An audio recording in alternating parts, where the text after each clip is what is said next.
and his time comes up at 16.82. 16.82 seconds for Peter Grimer. Will that be his fastest one? On his second timed lap.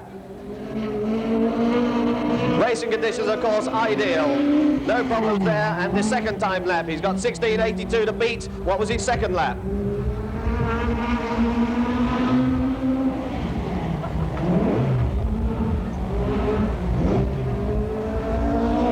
He didn't get his second lap, but we now have his third coming up, and the total time going on at 46.47 at the moment. 16.59, John, for the second. Leon Smith, then, as I said earlier, certainly had a very good run of form in recent times and could put up a very, very fast time indeed. He's certainly looking good. 15, 16, and it's 16.57. 16.57 and improving.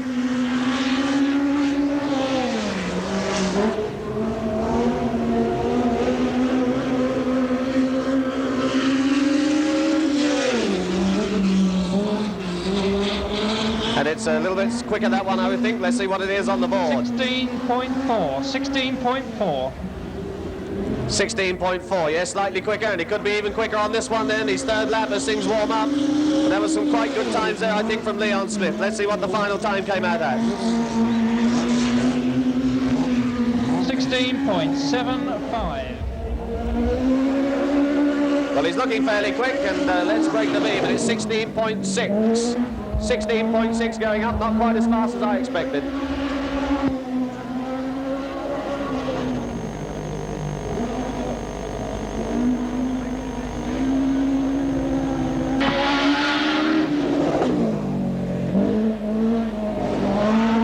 Right, the second lap completed then for Paul Knight, and let's see what that came out at on the scoreboard.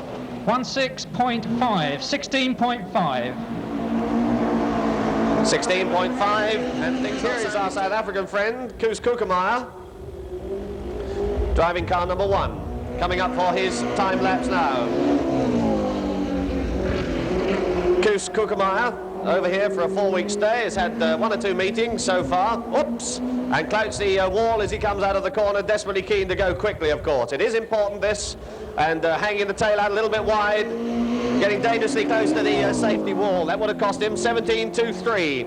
17.23 then for his first time lap.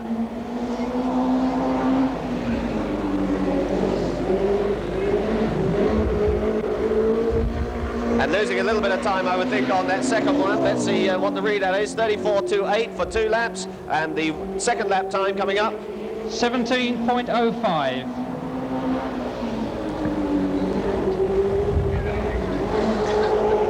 17.05 then, and once again clouts the wall as he comes out.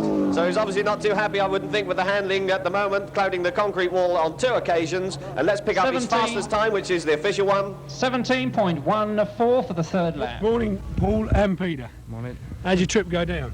Not too bad trip at all. Well, but pleased we've got rid of all the rain at the moment anyway. Good. Are you ready for the rain, though?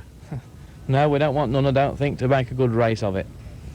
How's your cars off for the practice? Good? Yeah, I think I've been having a good stroke of luck just lately, and the car's going well at the moment. Do you like Ipswich as a track? Yeah, it's one of my favourites. I wish I could race on it a bit more. What stops you coming down then? Do you like to keep on at Ennisford, or do you get the chance to come down here? Well, I come when I get the chance, you know, but you've got to, if you race for the Midlands, you've got to do all the meetings, haven't you? Good trip down. Yeah, it's pretty uneventful. I just drove down here. It's quite a long way, though, from Ireland. I should think it is. Yeah, Tell me, you've got a few problems. Yeah, I've got some tyre problems and no time to practice at all, so it's really a problem of setting the car up to suit the specific type of surface that's here, and I don't even know what it's like, for I've never even been down there yet. And you've got a tyre problem? Yeah, a bad tyre problem? Yeah, I do have a tyre problem. My tyres is overheating and chunking up back in Ireland, so whether or not it'll work here, you know, I just don't know. It's also, the race is over 75 laps, and the regulations state that you can only have a 4-gallon fuel tank. I think that's going to be very marginal on fuel consumption.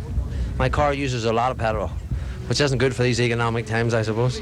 And not for Ipswich, I'm afraid, because it's quite large and fast, and everything that the car demands out there. Yeah, it is. It's pretty fast track. I've been here watching a couple of years, you know, and spectating, and I formerly drove Formula Atlantic cars and raced motorcycles for the last 3 or 4 years, and you know, before that I'd done 10 years of stock car racing where I built some 280 stock cars. A lot of the stock car drivers still use chassis that I make. Bill Batten down in Cornwall, and you know, quite a lot of drivers, the Irish champion uses my cars. And then I've come to hot rodding this year. You know, it's I think Sticky Turns, hot rod driver from Ireland, was one of the ones that was responsible for getting me back into hot rod racing. Well, it's a difficult thing, hot rodding. Super stocks and stock car racing and hot rods are more fields apart, would you say? Oh yeah, because I mean, there's a different driving technique as well.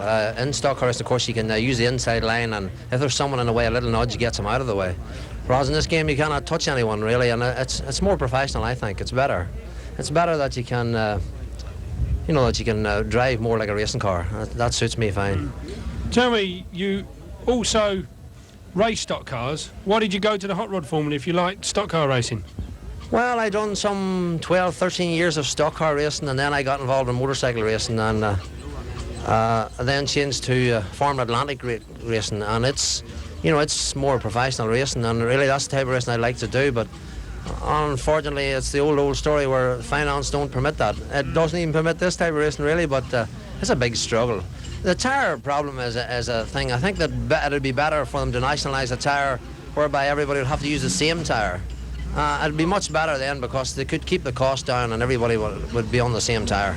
At the moment, to get proper tyres, you've got to simply buy M&H tyres, which I'm on at the moment, and they're about £81 a piece, and then you have the inevitable VAT to put on top of that and give Mrs. Thatcher her cut, you know. This is where your sponsor comes into operation. Have you got good sponsors? I'm fortunate that I have a very good engine in this car, and it's built by Alan Morton Engineering down in Cornwall, and of course Alan's here today to attend the engine. The engine is more than adequate to do the job, I think, if the car's up to it, and of course the old driver situation is. Well, Ivor, thank you very much for your few words, and I hope you do extremely well in the championship. Yeah, Thank no you. problem. Thank you very much, and have a nice day.